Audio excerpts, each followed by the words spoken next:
కాకినాడ జిల్లా అన్నవరం దేవస్థానంలోని వనదుర్గ అమ్మవారి ఆలయంలో ఫిబ్రవరి 20 నుంచి ఖడ్గమాల పూజ ప్రారంభం కానుందని, ఈ అవకాశాన్ని భక్తులు సద్వినియోగం చేసుకోవాలని ప్రముఖ ప్రవచనకర్త, ప్రభుత్వ నైతిక విలువల సలహాదారు బ్రహ్మశ్రీ చాగంటి కోటేశ్వరరావు సూచించారు. సత్యదేవుని ఆలయంలో మాఘమాసంలో కోటి తులసి పూజ నిర్వహించడానికి కూడా అధికారులు ప్రణాళిక చేస్తున్నారన్నారు. కుటుంబ సమేతంగా ఆయన అన్నవరం సత్యనారాయణ స్వామిని దర్శించుకున్నారు. చైర్మన్ రోహిత్, ఈవో త్రినాథరావులు ఆలయ మర్యాదలతో స్వాగతం పలికారు. వేద పండితులు ఆశీర్వచనమిచ్చారు.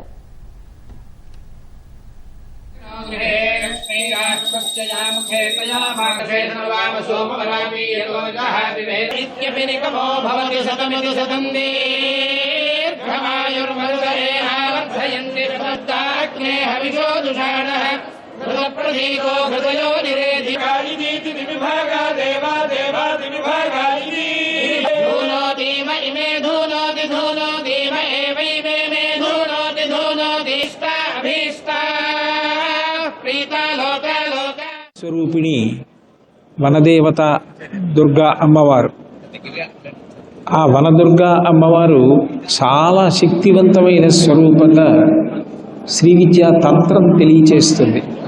అటువంటి అమ్మవారి దేవస్థానంలో ఈ సంవత్సరం అనగా 2026 సంవత్సరం ఫిబ్రవరి 20వ తారీఖు శుక్రవారం నుంచి అమ్మవారి సమక్షంలో వచ్చినటువంటి భక్తులందరికీ కూడా శ్రీచక్రాన్ని ఇచ్చి, ఆ శ్రీచక్రం మీద ఖడ్గమాలా స్తోత్రంతో అమ్మవారిని పూజ చేసుకునే అవకాశం కల్పిస్తున్నారు. ఖడ్గమాలతో అమ్మవారిని పూజ చేయడం అంటే ఎంతో అదృష్ట విశేషం.